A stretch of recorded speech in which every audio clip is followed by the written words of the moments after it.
네, 자, 제가 일주일 전인가요?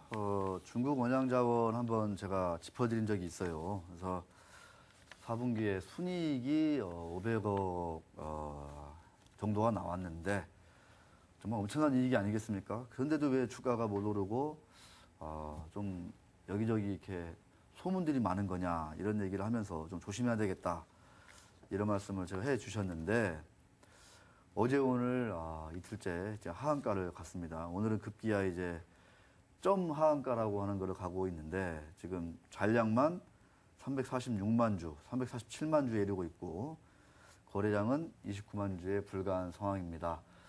지금 저점을 깼죠. 네, 전저점을 깨고 저 옆에 있는 네, 저점을 향해서 2010 네, 1년 저점으로 향해서 가고 있는 것 같아요. 2013년인가요, 저게? 일봉이군요, 저게. 네, 그러면 전저점을 깼네요, 그죠, 사실상. 네. 우리 신 기자. 네. 증권부에 있을 때 이 중국주들 참, 말썽이어가지고 기사도 네. 많이 쓰셨죠? 네. 제가 그 중국 출장도 가고. 그랬어요? 네. 오. 그 상장 준비하는 중국 주식들 기사도 쓰고 그랬었던 기억이 나네요. 근데 이제 그때만 해도 참 분위기 좋았고 네. 기세 좋게 아주 그냥 호기롭게 등장을 했는데 그 이후의 모습은 썩 좋지 않은 것 같아요. 오늘도 네. 지금 이게 중국 원양자원이 좀 사실상 좀 무너지고 있는데 어떻게 그때 출장이나 갔을 때 보면 네. 어떤 것들이 좀 부족하거나 좀 구조적으로 좀 보충이 돼야 된다 이런 걸 좀 많이 느끼셨나요? 어떻습니까?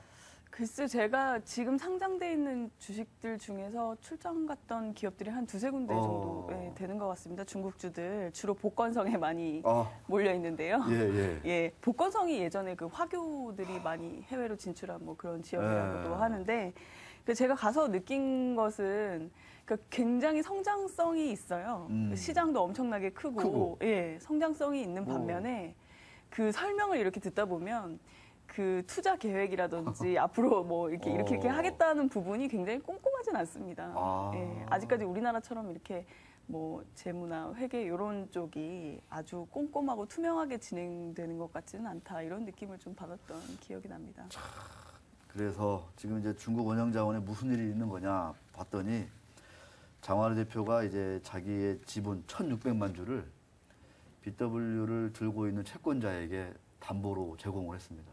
그러니까 이 만기가 28일인데 아직 좀 남았잖아요, 시간이. 근데 그 채권자들이 기한 이익 상실이라고 해가지고 몇 번 이제 채권 상환을 연기를 했거든요. 그런 상황에서 만기에 제대로 갚을 수 없을 거다라고 생각하면 기한 이익 상실이라고 해가지고 중간에 채권을 전액 상환해버리는 이런 조치를 취할 수가 있어요. 그래서 이제 장 대표 지분이 저렇게 엄청나게 줄었는데 어제부터 이 담보로 가지고 있던 주식을 명의 변경해서 이제 소유하고 있던 이제 채권자들이 시장에 팔고 있어요. 그래서 어제 이 아주 쪽에서 한 200만 주 정도를 이제 판 것으로 이렇게 파악이 되고 있고 대우증권도 이제 공시를 했습니다. 말씀드린 대로 5% 정도에 대한 처분권을 내가 이제 확보했다. 저 얘기는 뭐냐면 언제든지 팔 수 있다. 이런 거고 가장 많이 가지고 있는 드림자산운용, 그 다음에 에이티넘 인베스트먼트 이런 채권자들도 매각할 가능성이 높아지고 있어요. 제가 아침에 드림 쪽에 전화를 해봤더니 우리는 할 말이 없다. 중국 원양자원 측에서 어떻게 하는지에 따라서 우리는 결정을 할 수 있다. 이런 거죠. 그러니까 BW를 상환하기 위한 자금 조달을 구체적으로 잘 하면 안 팔 수도 있을 것 같은데 아직 그런 얘기가 없어요. 그래서 저 드림 자산운용 쪽에서도 회사 측에 물어봐라. 우리는 뭐 할 얘기가 없다.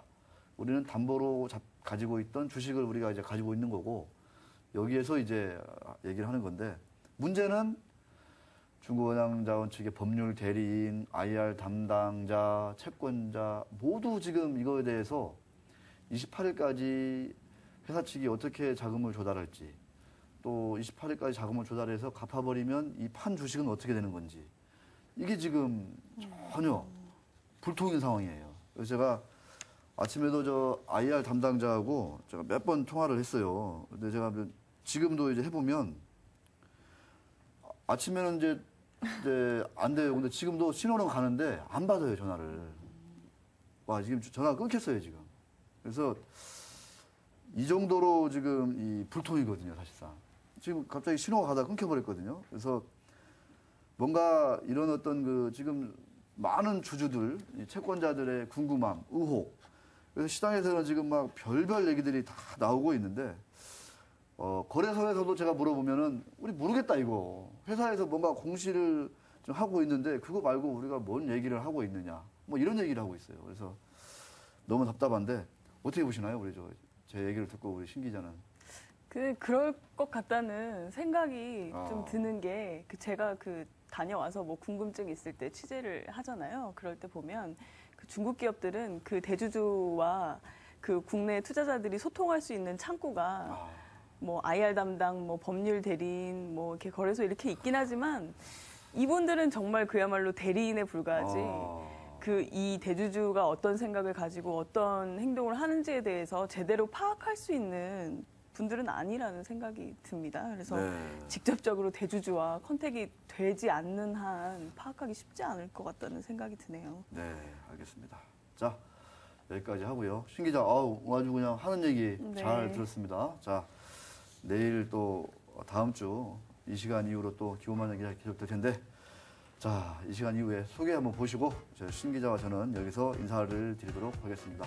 자, 주말 잘 보내시고요. 네, 감사합니다. 네.